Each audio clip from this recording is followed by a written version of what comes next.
From the NIRSA Championship Studios in Tallahassee, Florida, I'm David Peters, and this is the road to the 2025 NIRSA National Soccer Championships.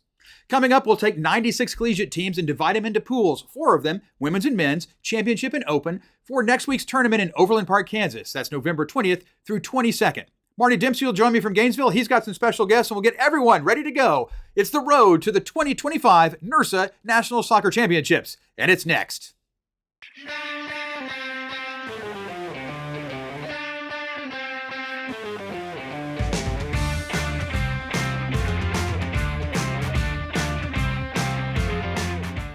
Let's look at our first 24 teams in the Women's Championship Division. We've got 8 pools. There are 3 teams in each pool. The top 2 teams will move to the championship for a chance at that national title. The third place team will move into a consolation bracket. We'll begin with Pool A, and in Pool A, it's Michigan State at 12-0-1, followed by Auburn and Grand Canyon. Michigan State is the Region 3 champion this year. They've been in the championship tournament for the last 3 years. In fact, they won the title back in 2015. Auburn was the third place finisher in Region 2 this season. They were in the championship division last year, and joined by Grand Canyon out of Region 5. It's their first NIRSA tournament experience.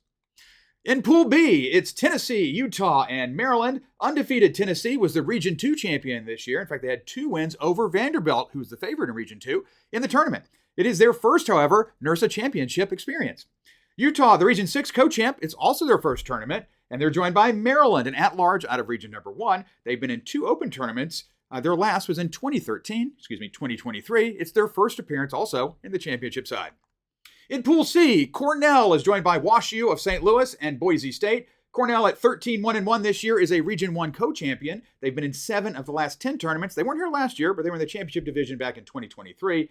Washington University of St. Louis is a Region 4 co-champion. They were in the championship division last year. And Boise State, out of Region 6, is back after a 1-year absence. They were in the championship division also in 2023. In Pool D, it's San Diego State at 9-1-1, joined by Illinois and Vanderbilt. San Diego State is a Region 6 co-champ. In fact, they are a 2-time Open champion, last winning that in 2023. It's their first championship tournament, though, in over a decade. Illinois is a Region 3 runner-up this year. Every year they've been in the tournament since 2010, so they're a consistent feature here at the NIRSA Championships. They were in the Open semifinals last year.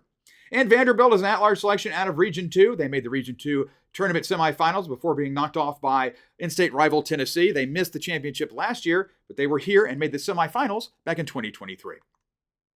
Pool E features Texas out of Region 4 at 9-0-2. Syracuse and Wisconsin will join in Pool E.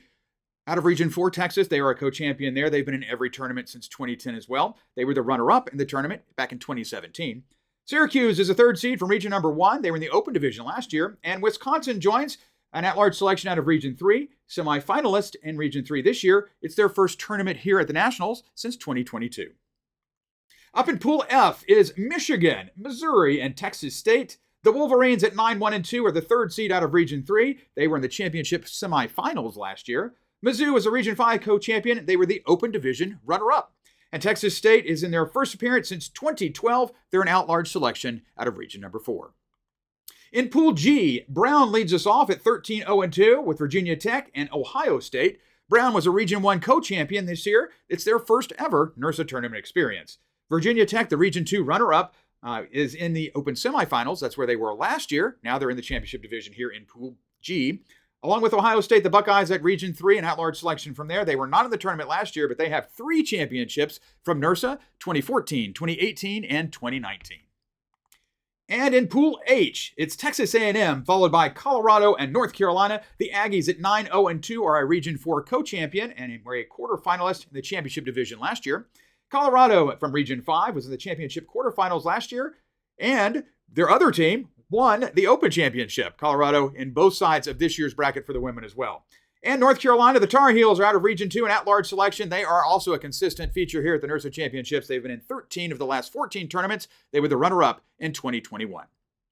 All right, let's look at all those pools once again from Pool A to Pool H. And you'll see that we've got a great set going here from Michigan State all the way over to San Diego State, Pool A to Pool D. And it's Texas leading off Pool E all the way over to Texas A&M in Pool H. You can follow all the coverage of the tournament this year online at NIRSAChampionships.com, including live feeds of every single game from pool play all the way through the finals. Learn more online and follow us online. Also on social media at NIRSA Champ. We'll pause and for the first time today go down to Gainesville where my colleague Marty Dempsey is standing by with a special guest to talk about the tournament experience. Marty? Thanks, Dave. Welcome to my Gainesville studios here. My name is Marty Dempsey from the University of Florida. I'm so thrilled to be joined by a very special guest, Antonella Tovar. She is the president of the UT Austin's Women's Club Soccer team, and she also plays forward for them. So welcome to the show, Antonella. Thank you so much for having me, Marty. I'm so excited to be here. Absolutely. So let's get right into it because you had an outstanding regular season this year, both in the regular season as well as in the regional tournament play as our Region 4 co-champions, and defense really led the way for you all. Like, what is it about a defensive mindset? A team that has only given up one goal so far combined between regular season and the tournament. Why is that so important to your team? Yeah, so our coaches always emphasize having a defensive mindset. When we lose the ball, immediately try to win it back. That really shows effort. And huge shout out to our back line and our goalie. They played fantastic the whole year, only let in one goal, with the goal differential of 33. And so I just think we not only defend, like not only defense defends, but everyone as a team, we all defend together. And I think that's super important to have that mindset in order to win games. Sure. You talk about being together, and that is so important, especially in the soccer field. Like, we're all working as one type of unit, and so you create those things both on the field and off the field. So, can you talk a little bit about the team chemistry that has developed within the Longhorn soccer team? Yes, for sure. I think I can, like everyone on the team has talked about this. We feel it, like it feels different this year. Everyone on the team is genuinely friends outside of like soccer, outside of the field. Where we all hang out, we all have team bonding activities, team dinners, and we all make an effort to be friends with each other. And we're like not only teammates, but we're sisters, and we really support each other on and off the field and whatever we need. And I think that starts with like the upperclassmen. Every single upperclassman provides an outlet to the freshmen, to the sophomores, help with school, help with anything in their personal lives. And I think just creating that positive environment is super important and has allowed us to be successful this year. So, in order to get through this tournament, depth is just a huge thing, right? It's not just the starters in the field. It really takes the entire team to come together. And I know that's something you're really proud of within your team. Yes, I'm super proud of our team. Our team culture is not only super strong, but it's also the depth of our roster. There's only 25 people that are rostered for nationals and for regionals, and only 11 people playing on the field. And so whenever substitutes do come on, you can't tell a level of change. Like, still super strong. And whenever people do go in, they are an impact player. We had many people come in, score goals, or even on the defensive side, like make a great save or great tackle. And I think that's super important and a key to our success that we have such a strong roster. And then also, whenever those players aren't on and they're on the bench, everyone's always cheering, everyone's always supporting each other, and always creating a positive environment, and that's what's allowed us to be so successful. For sure. Well, let's talk about the pool that you are about to face to lead off the tournament. As we just saw in the bracket reveal, Syracuse and Wisconsin are your two pool opponents that you'll be facing first. Both relative newcomers to the tournament. Syracuse was there last year, but that was their only experience for the last few. Wisconsin has not qualified for either of the last two tournaments, so you're going to be facing two squads that you don't have a lot of experience with, that I don't believe you've ever played. Syracuse, a lot like you, in that they've only given up one goal so far throughout their regional tournaments. So, what is it like for you to prepare for squads that you just don't have a lot of experience with? Yeah, I think it's super exciting to be able to play someone out of our conference, out of the South, more North, because we've only ever played teams in Texas or teams in the South. And so I think that's a great opportunity to learn. Obviously, to new teams that are super strong, and it's so important not to underestimate them. They made it here for a reason, just as we did. And so similar to Syracuse, we've only allowed one goal scored on during regionals, so same exact story. I think it's super important to know that we're both defensively strong and to make sure that our offense is present that day. In every game that we play at nationals, and to make sure that we play as a team and we play our game and not let not let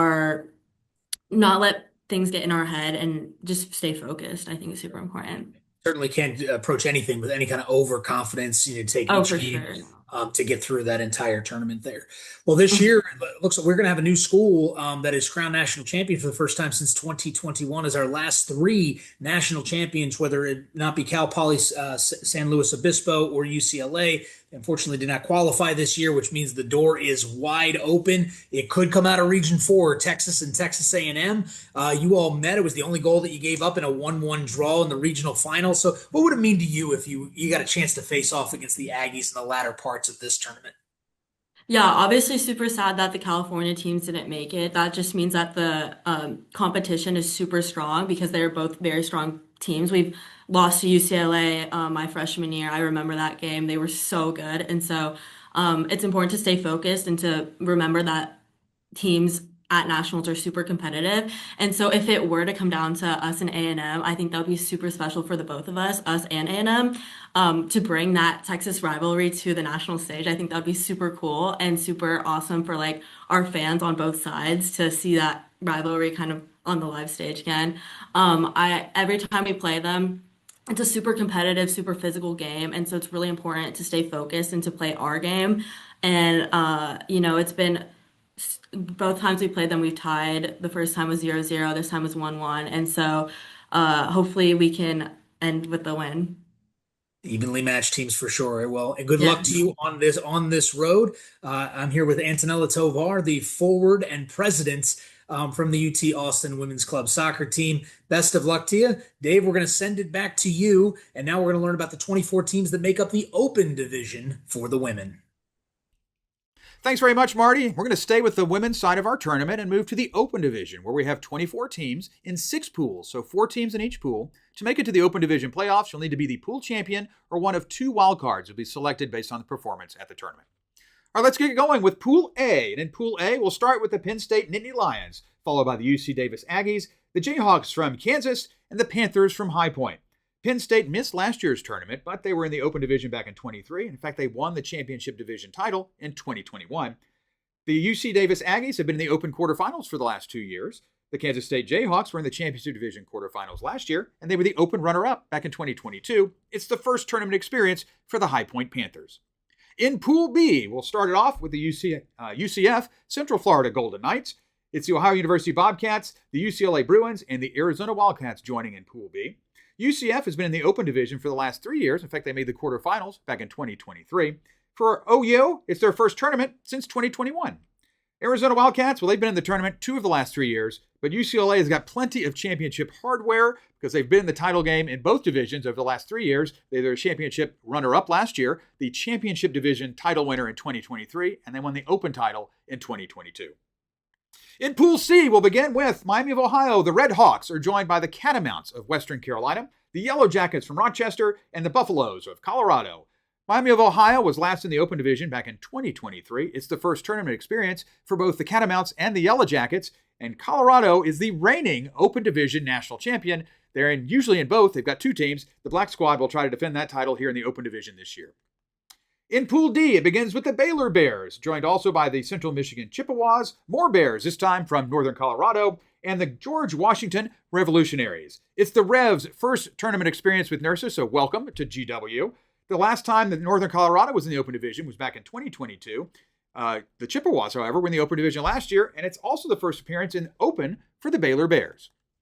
In Pool E, Oregon State is joined by Boston College, the Eagles, the Spartans of Michigan State, and the Crimson Tide from Alabama. Back to the top, the Beavers of Oregon State is their first NIRSA tournament experience. Boston College has been around for a while. In fact, they were on the championship side for the last 5 years. So they're moving to the Open Division this year. The Spartans from Michigan State, it is their second team. So this is the White Squad. They're frequently in the championship division, so we welcome their second squad here on the Open side. And the Alabama Crimson Tide are back. They were not in the tournament last year, but they were last in Open in 2023. And finally, in Pool F, it's the USC Southern Cal Trojans, the Iowa State Cyclones, the Springfield College Pride, and the Boilermakers from Purdue. For USC, it's their first tournament since 2019. They were the Open Division runner-up in 2018. For Iowa State, they are in plenty of tournaments. They've been in 8 in a row. They were in the Open quarterfinals in 2019, their best performance on the Open side. It's the first NIRSA tournament experience for Springfield College. And for the Boilermakers of Purdue, 5 of the last 6 years they've been in the tournament. They made the quarterfinals in 2022. All right, let's look at all of those pools once again, from Pool A to Pool F. Once again, the top team from each pool will make it into the playoffs for the Open Division, along with 2 wild cards. The championship takes place on Saturday at 12:30. You can catch all of the action online. You can follow the scores, in fact, on social media at NIRSA Champ. Now that all of our women's tournaments have been revealed, we'll go down to Marty, who's joined by some special guests, to talk about the tournament field and maybe make a few predictions. Marty? Thanks, Dave. Well, now you've heard it, all 48 teams that will represent the Women's Championship and the Open Divisions. I'm here with 2 very special guests that are going to be here to break it all down. Please welcome in Maddie Looney from Sam Houston State University and Courtney Sherwin from UC Santa Cruz that are going to be our soccer experts and analyzing our pools and our bracket play. So welcome, ladies. Thank you. Thank you. Excellent. So, Courtney, let's start with you because there has been mayhem this year out in Region 6. As last year, the last 3 years worth of champions from Cal Poly, San Luis Obispo, and UCLA, who's taken on the last 3 national championships, neither qualified this year for the tournament. What happened out in Region 6, and what are going to be the teams that are going to step up to take that spot? Yeah, absolutely.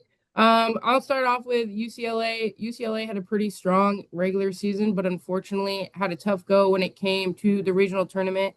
UCLA went undefeated in their regular season and unfortunately didn't make it out of pool play when it came to the regional tournament. They were in a pool with Cal Poly, which is always a tough battle for them, as well as UC Davis and UC Santa Barbara. And then on the Cal Poly side, last year national champions, they had a tough regular season, going 3-1 with that loss against UCLA in PKs. And then they lost in the semifinals to the University of San Diego, again in PKs, which is so unfortunate. But coming out on top of that Region 6 South tournament, you have San Diego State University. Super excited to see where they fall in the champ side of the national tournament. I know I've seen them at the national tournament in the past, whether it be on the champ or open side. So they know what this tournament's all about. So excited to see how they perform at the champ level. Sure. Yeah, San Diego State in Pool D will certainly be a force to be reckoned with. But California is not the only strong state, the strong region, Region 6 that is, coming out of the country here. Maddie, let's switch it over to you. I know you have experience in several different regions around this soccer tournament. Which pool, as you're looking at and examining them, looks like one of the toughest that it will be to and competitive to come out of? Yeah, I think there's a couple strong pools that we're going to see, but I think Pool H is looking the toughest to me. Texas A&M came out as the co-champion for Region 4 against UT, and they have been in the champ division before. Colorado as well was in the quarterfinals last year, and North Carolina has been in the past 13 out of 14 years in the champ division, so they know what it takes to compete at that level. So I think they're going to be some tough teams to beat. Yeah, for sure. Pool H certainly looking strong, as really all the pools are. It when you get in that championship division, you're talking about teams that didn't take probably more than 1 or 2 losses throughout the entire season so far. So a really difficult women's championship. Courtney, which you are very much aware of, because not only have you been an administrator in this road to nationals, but you were also a player in your undergraduate career. So talk to us a little bit about what it takes to prepare for a tournament of this magnitude. Yeah, of course. First, huge shout out to SUNY Brockport, my alma mater, where I started my NIRSA soccer journey. Big shout out to Region 1. So if you don't know, most sport clubs are student ran. So you have those students that are preparing for the travel, which for most is out of state, getting flights, buses, hotels. And then the most important part, practices, the weather. Some clubs don't have the blessing to practice inside, or they're practicing late at night. So they're out there, they're grinding, they're getting prepared to play teams that they more than likely will have never played before. So learning as much as they can about them when it comes to club soccer as well. So again, just preparing for practices. Now on the champ side, PKs, we've seen PKs almost every year when it comes to the finals in national soccer on the champ side. So make sure they're getting those reps in as well. Sure. Yeah, it must take a lot to prepare for so many different styles, regionalities that people play around, and you don't. It's in this tournament. It's not like you have a bunch of video that you can review to know a lot about your team. So you are really having to pick things up on the fly and really come up with a different strategy to get you through this long, arduous tournament. So. Maddie, you are also again familiar with this tournament in several different roles. Not only do you serve as our Region 4 coordinator, but you're also on the national work team for soccer. So, with all of those years of experience in different roles, what does this tournament mean to you as a professional? Yeah, I think regardless of whether my team at my institution is in the tournament or not, I love getting to see these athletes play at essentially the highest level of club soccer in the nation. Um, Being able to, as a professional, provide that quality experience for them, whether it's through recognizing them on social media, just providing a great tournament experience, and being able to see them compete and enjoy their time, knowing that so many of them are having to travel in. We're in Kansas this year, so it's going to be a new experience after we've been in Round Rock for the past so many years. So getting to see that change and how it affects the tournament, I think will be really great from that professional side. Well, can't wait. It will be an outstanding women's tournament, but that's only half the field. We still have the men, and we're going to send it right back over to Dave to learn about our men's championship division. And we'll be back here with Maddie and Courtney shortly to break it all down. Back to you, Dave. Thanks very much, Marty. The women's side of our tournament is now set. So we'll move over to the men's side, and we'll begin with the championship division once again. That's 24 teams, 8 total pools with 3 teams in each pool. The top 2 teams will move on to the championship division playoffs to vie for the national title, while the third place team will move to a separate consolation bracket. Let's get started in Pool A, and it begins with the undefeated Michigan State Spartans at 14-0-0. They're joined by Oregon and a team to be determined. Michigan State was the Region 3 co-champion. They were in the championship division quarterfinals in 4 of the last 6 tournaments, and they won the championship back in 2012. For Oregon, they are a Region 6 co-champion. It is their 3rd straight appearance in the championship division. And we had a team drop at the last minute, so you can find out more information about the 3rd team by visiting our website at NIRSAChampionships.com, as that is determined. Pool B has Boston College, Auburn, and Washington. BC from Region 1, they made the Open Semis in 2024 and were the Open Champion in 21. Now they're over here in the championship division. For Auburn, they're out of Region 2. It's their first NIRSA tournament since 2012. For Washington, a Region 6 co-champion, it is their first time at a NIRSA championship soccer event. In Pool C, UCLA is here along with Illinois and Georgetown. UCLA, a Region 6 co-champion. They made the Open semifinals last year. They were in the championship semifinals back in 2023 and were the Open champion in 22, so lots of success for the Bruins. For Illinois, they are a Region 3 runner-up this year. They've been in the championship division for the last 3 years. And for Georgetown, a Region 1 co-champion. They're back in the championship division after missing out last year. In Pool D, Georgia Tech is joined by Arkansas and Delaware. Georgia Tech is the Region 2 champion. They made the championship division semifinals last year and the quarterfinals the year before that. For Arkansas, a Region 4 co-champion, they were in the Open division last year, so welcome to the championship side this year to the Razorbacks. And for Delaware, the Blue Hens are a Region 1 at-large selection. They've been in the championship division 4 out of the last 6 tournaments. Over to Pool E, and in Pool E, it begins with Region 1 co-champion, New Hampshire. They are joined by Colorado and our 5-time reigning national champion, BYU. New Hampshire is making its first tournament experience. For Colorado, the Region 5 co-champion, they were in the championship division quarterfinals last year. And as I mentioned, BYU, plenty of success. They are reigning champs, going for their 6th straight title this year. In Pool F, Wisconsin is joined by St. Louis University and Virginia. For the Badgers, the Region 3 co-champions, they missed out last year, but they have made 8 straight championship appearances before that, so welcome back to the Badgers. For St. Louis University, a Region 4 co-champion, they were also in the championship division last year. And Virginia, an at-large selection out of Region number 2. They were in the first championship appearance, that is, since 2019. They won it all, the Cavaliers, the championship, back in 2016.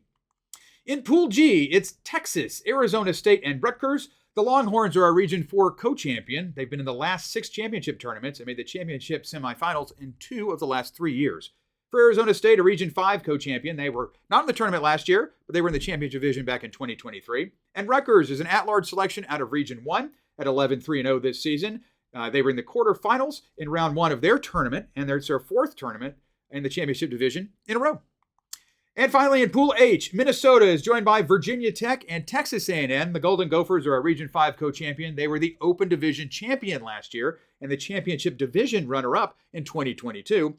For the Hokies, the Region 2 runner-up was in the Championship Division last year. In fact, they were the runner-up in 2023. And for Texas A&M, a Region 4 at-large selection, they've been in 12 of the last 15 championship tournaments. They made the quarterfinals in 2021. All right, let's look at all of those brackets one more time, or at least the pools. You'll find a team with a perfect record, no losses, no ties in Michigan State leading in Pool A. Two more teams like that, Wisconsin and St. Louis in Pool F. And the reigning national champions are in Pool E, that's BYU. Follow the coverage of the tournament on social media at NIRSA Champ. We'll stop one more time to go down to Marty Dempsey. He's got a special guest to talk about the men's tournament. Marty? All right, Dave. Well, thanks. Now that we've heard all of the teams that are going to be in the championship bracket for the men's division, I'm welcome here with a very special guest. Please welcome Charlie Coughlin from Boston College University. He is the goalkeeper and the president of the club. Charlie, welcome to the show. Thanks, Marty. I'm really happy to be here. Thanks for having me. Yeah, absolutely, bud. So getting right into it, you had a very successful regular season, a 63-8 goal differential. What really led to the success that your team has experienced as a club so far this year? Yeah, so I think, Marty, it goes back to last year. We had a very successful season last year. Again, that I believe we're 6-1-3, so not quite as successful as this year, but our main thing is last year we were very strong in the back. I believe all regular season we let up only 3 goals in all 10 games. And so obviously our goal this year was to stay strong in the back, but we needed to put some more in the back of the net. So coming at the very start of the season, our focus was how can we score more goals. So we've shifted our formation. We've tried different guys up top. We've had a couple great new recruits, good guys on the teams who have been scoring a lot. So this year we've let in a little bit more goals, like you said, 8. But still we're pretty happy with that number when it means we can score 60. So it's definitely been some shifts, especially from a goalkeeper's perspective.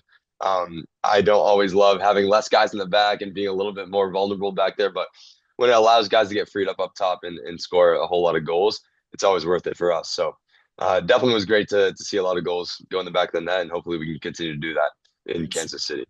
And scoring goals you have done at the clip of 4.5 per match. So hopefully that continues for you all as you approach the national championships. Last year, you have experience being at this tournament. Last year, qualifying in the Open Division, actually making the semifinals. Congratulations on that little Final Four appearance. This year, now qualifying for the championship bracket. What is the experience from being at this tournament last year, getting a taste of that competition? How has that helped prepare you for the regular season and for the upcoming national tournament? Yeah, I mean, it's always a pleasure to go to the national tournament, whether it's Open or championship. But I just want to say that we haven't qualified for this championship tournament since 2017. So it's been 8 years. So far past what anyone on our team currently has seen.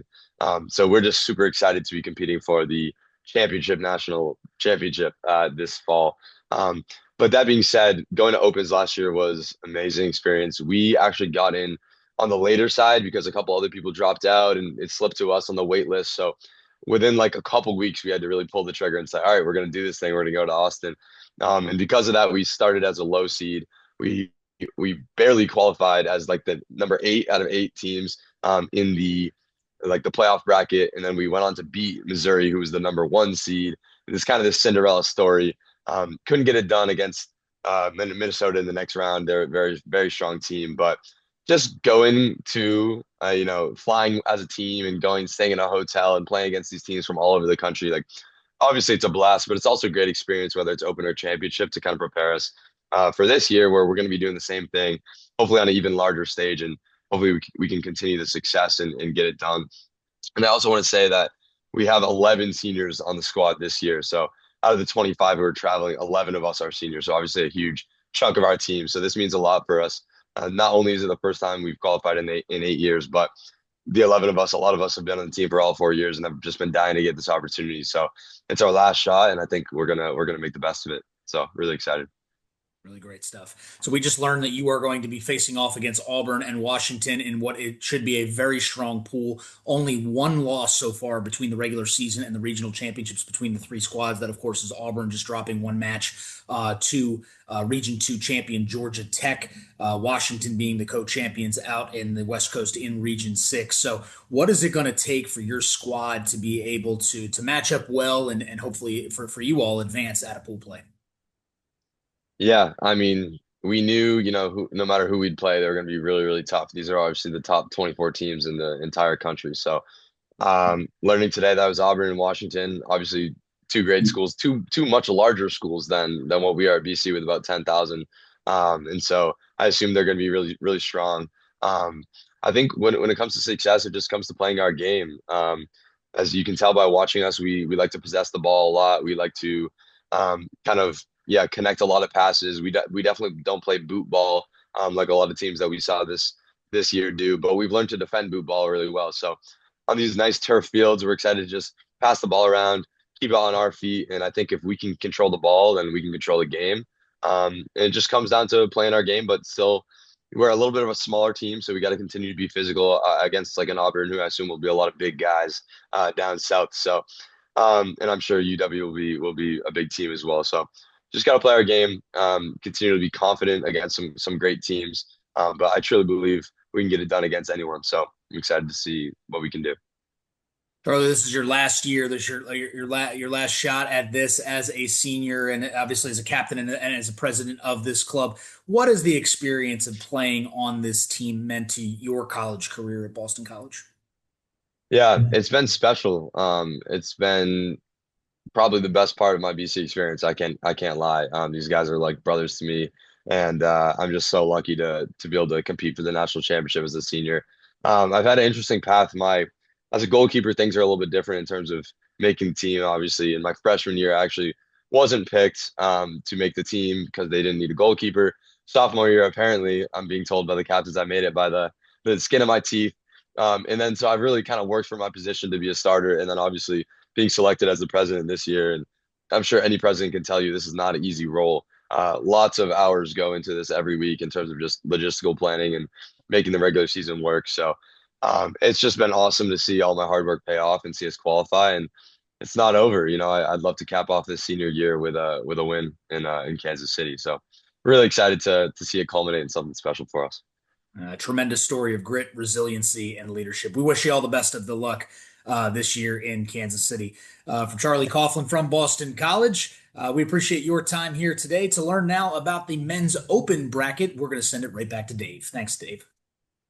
Thanks again, Marty. We've got one more set of teams to go. That's the men's open division. 24 teams, 6 pools, so 4 teams in each one of those pools. The top team, along with 2 wild cards from the entire field, will make it into an 8-team bracket that will go for that national title in the open division. And we'll begin in Pool A with the Cornell Big Red, the Aztecs from San Diego State. It's the Tigers from Missouri and the Tigers from LSU. For Cornell, they were not in the tournament last year, but they made the open quarterfinals most recently in 2019. For the Aztecs, they were an open division quarterfinalists last year. Also Missouri, also LSU, all in the quarterfinals last year in the open division. In Pool B, it begins with the Elon Phoenix, joined by the Brown Bears, the UC Santa Barbara Gauchos, and the Colorado Buffaloes. It's the first tournament experience for Elon. The Brown Bears were in the open division last year. The open division quarterfinals was where the Gauchos ended up their season last year. And the Colorado Buffaloes, well, they're in the tournament quite regularly. They've been either the open side or the championship side in every tournament since 2015. Pool C starts off with the Cincinnati Bearcats. They're joined by the Cougars of the College of Charleston, the Pioneers from Sacred Heart, and the Mustangs from Cal Poly. For Cincinnati, they were not in the tournament last year, but they made the semis of the open division in both 2022 and 2023. For the College of Charleston, they were in the open division last year. So was Sacred Heart. How about Cal Poly, where they made the championship division quarterfinals in 24 and were in the open division quarterfinals in 22 and 23 as well. In Pool D, it's Abilene Christian, the Wildcats, joined by the Red Hawks from Miami of Ohio, the Hilltoppers from Western Kentucky, and the Bobcats of Quinnipiac. For Abilene Christian and Western Kentucky, it's their first tournament experience. Miami of Ohio has been here before. They were in the championship division last year. They were in the open division, in fact, won the title in 2023, and were the open division runner-up in 2022. And the Quinnipiac Bobcats are back. They weren't here last year, but they were in the open tournament in 2023. In Pool E, it starts with Minnesota, the Golden Gophers, joined by the Aggies of Texas A&M, the Purdue Boilermakers, and the University of Tampa Spartans.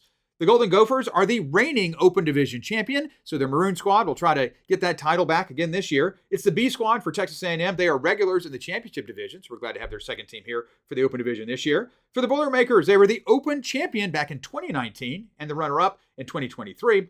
And for the Tampa Spartans, they've been in the Open Division for the last 3 years. In fact, they made the quarterfinals 2 years ago in 2023.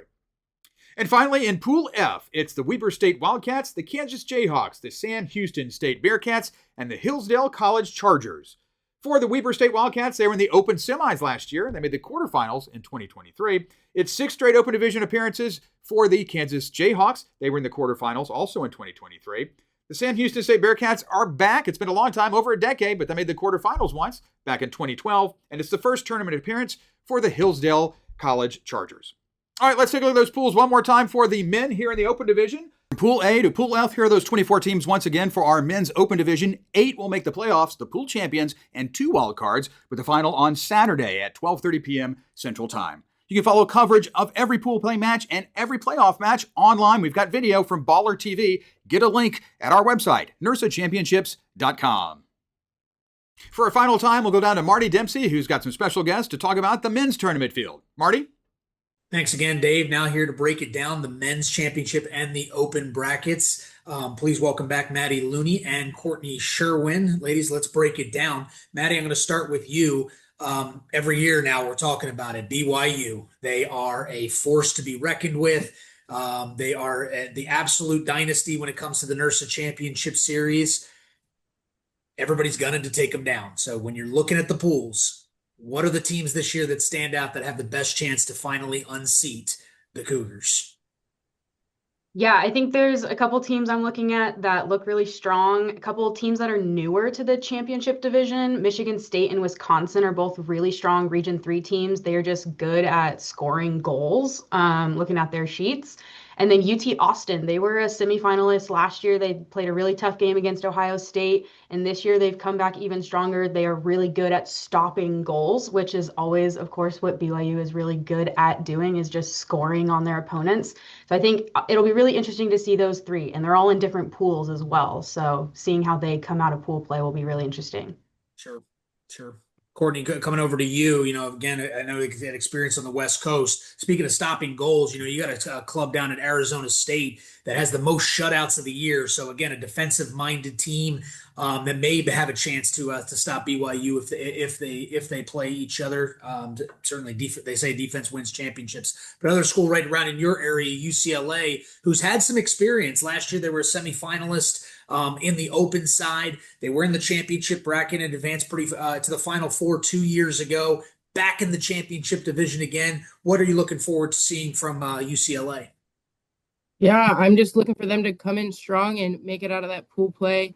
I think that's the most important part to start with, making it out of your pools into that bracket play, which, based on everything you just talked about, UCLA has got the experience to do so.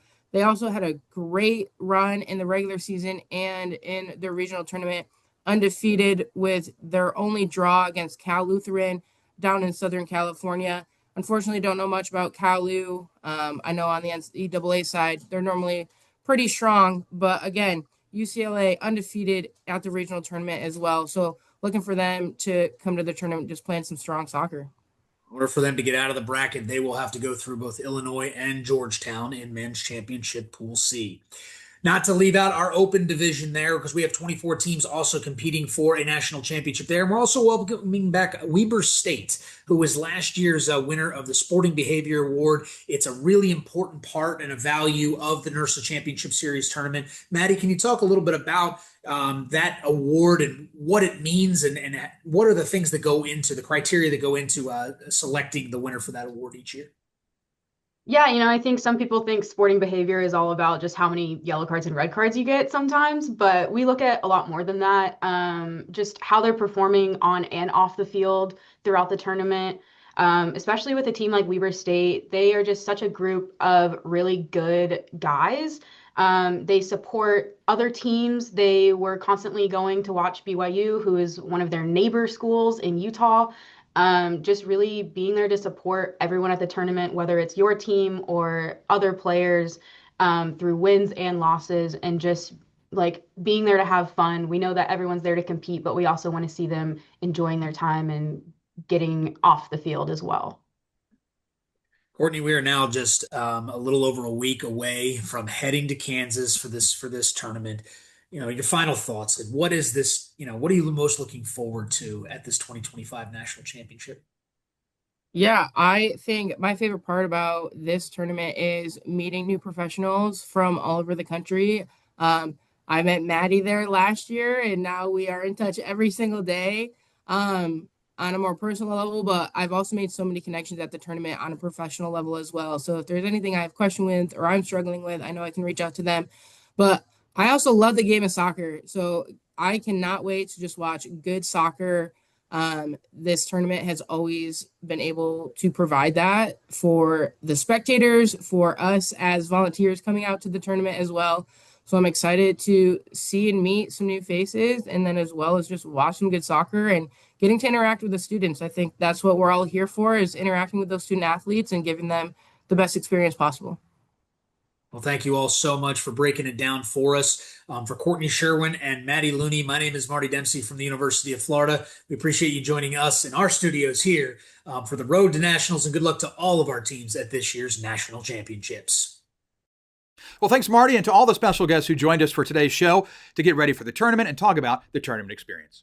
Well, now that you've seen the pool play lineup, let's talk about playoff qualification. In the Open Division, there are 6 pool champions and 2 wildcards. That makes an 8-team bracket. It's not predetermined. All of our teams will be slotted by the tournament administration based on performance. Here, however, is a look at the championship division bracket, and it is predetermined. You can see each of our teams is slotted. The champion of Pool A plays the runner-up of Pool D up there in the upper left, and then it's H champion versus the runner-up for E, and so forth down the left side and the right side. It all culminates with the finals. They are on Saturday. The men's are at 3, the women's at 5. You can watch it all online at NIRSAChampionships.com.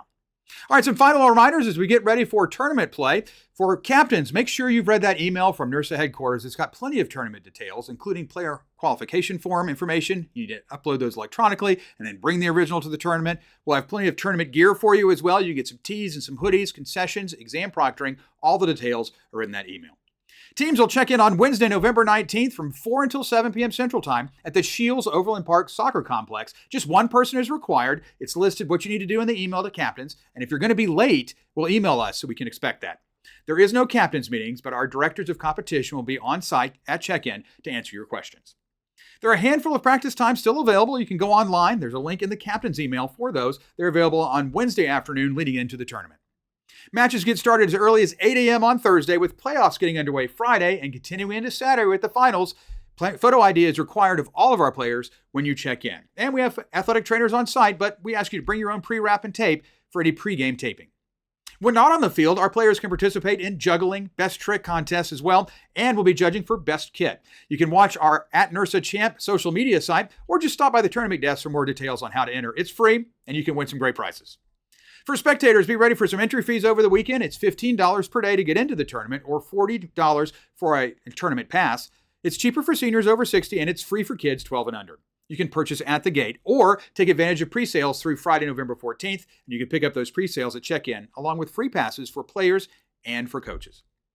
Shields Overland Park Soccer Complex has cameras everywhere, so fans can watch any match from pool play all the way through the championship from the comfort of home on Baller TV. You can get a link to the streams at NIRSAChampionships.com, and you can follow the action on social media. We'll have score updates throughout the tournament days at NIRSA Champ on our social media channels. Tune in for those finals on Saturday. The Open Finals, both for the men and women, will take place at 12:30 p.m. Central Time. And then in the championship division, the national championship for the men is at 3 p.m. The women's will be the final match of the tournament. Their championship is at 5 o'clock. Hey, and that'll do it. Thanks to Marty again and all of our special guests and production assistant from FSU's Gabby Morales, Ella Denny, and Avi Ranum. Safe travels and good luck to all of our teams. We'll see you in Overland Park, Kansas for the 31st annual NIRSA National Soccer Championships. This is a production of NIRSA, Leaders in Collegiate Recreation.